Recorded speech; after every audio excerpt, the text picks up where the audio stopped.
Bonjour et bienvenue sur la chaîne. Aujourd'hui, je vais vous montrer comment réparer une fuite d'eau sur un robinet flotteur de la marque Geberit. Alors, première chose, pour le robinet flotteur Geberit, au lieu de le jeter, si vous avez une fuite, ce que vous pouvez faire, c'est de le réparer. Alors, je vais vous montrer comment on le démonte. Première chose, on déclipe la vis de réglage pour le niveau qui est ici. Voilà. Alors, on peut voir, voilà, hop. Ensuite, je le retire. Voilà. Une fois que vous l'avez retiré, on déclipe sur le côté. Alors, des fois, c'est dur, il faut prendre une clé. D'accord? Donc, vous le déclipez sur le côté, comme ceci. Voilà. On tire. À l'intérieur, voilà ce qu'il y a. C'est vide. D'accord? Ça, je vais l'enlever. Je vous laisse.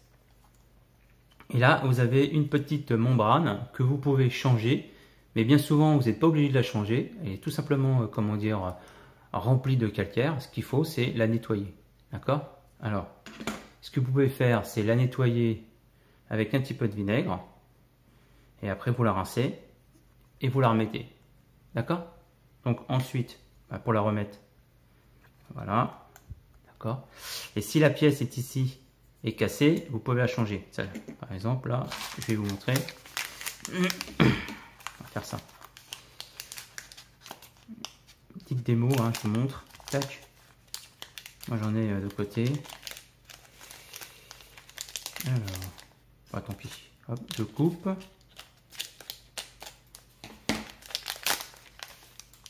Voilà. Voilà. Donc ça s'achète à l'unité. D'accord? Ça se remplace facilement. Tac. Voilà. Vous voyez? C'est la même dimension, c'est exactement les mêmes. Par contre, il faut prendre ceux de la marque Geberit. Hein. Faut pas prendre les autres. D'accord? Et ça, vous pouvez l'acheter aussi de façon, si c'est cassé, hein, admettons. Si vous le cassez, bon, c'est pas grave. Vous pouvez le prendre. Je vais vous montrer. Tac.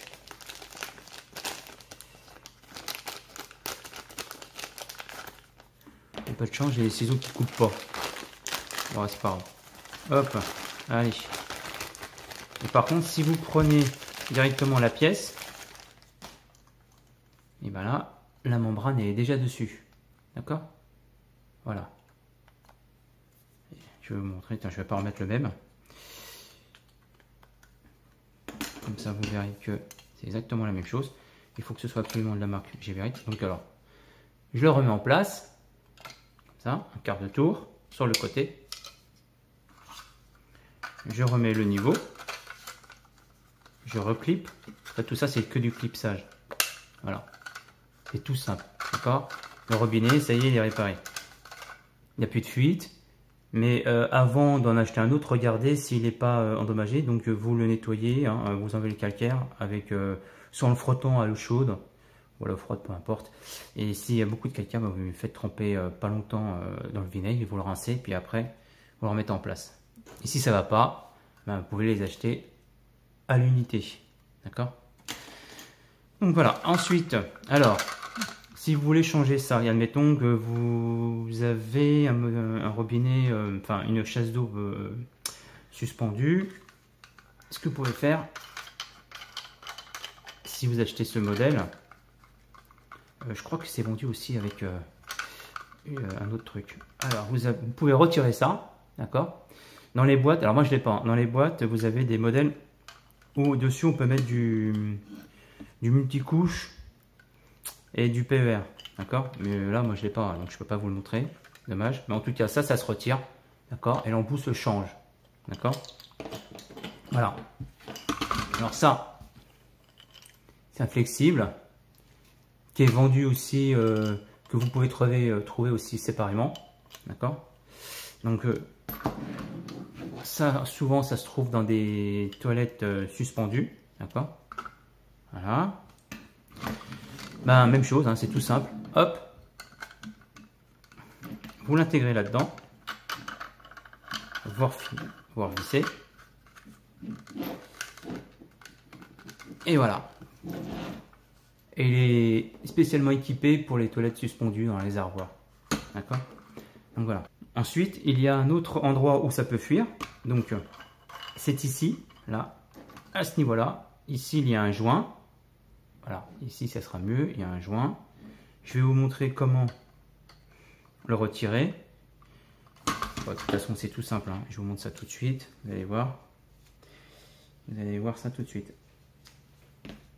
Alors, là, c'est un joint torique.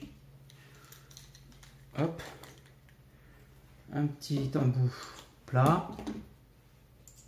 Avec les doigts, j'y arrive pas. J'ai pas d'ongles. Puis sur un petit. Ah bah si, j'ai réussi. Mais d'habitude, j'y arrive pas. Donc voilà. Hop. Vous le retirez. Vous en trouvez un autre. Vous le changez. Vous le remettez. D'accord. Si vous avez un modèle comme ça.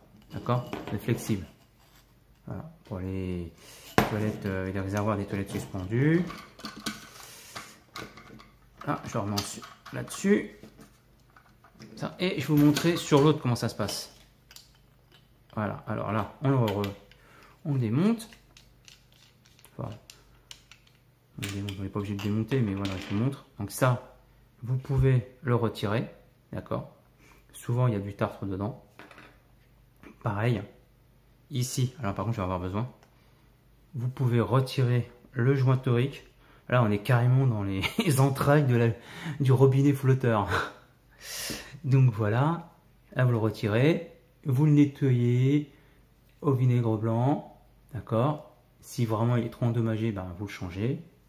Et dedans, vous avez une autre pièce encore en caoutchouc que vous pouvez nettoyer, qui se trouve ici. Voilà, donc là je crois que on l'a complètement désossé. Et donc vous le nettoyez, vous le remettez en place, d'accord. Voilà. Comme ça, et ben, vous n'êtes pas forcément obligé d'acheter un autre robinet flotteur. D'accord? Ça fait des économies. Il n'y a pas de petite économie. Ok, et je vais le remettre en place encore une fois pour vous montrer hein, que c'est pas compliqué, c'est à la portée de tout le monde. Il n'y a pas besoin de sortir je ne sais où. Tac. Et voilà, on se retrouve avec un robinet flotteur d'origine.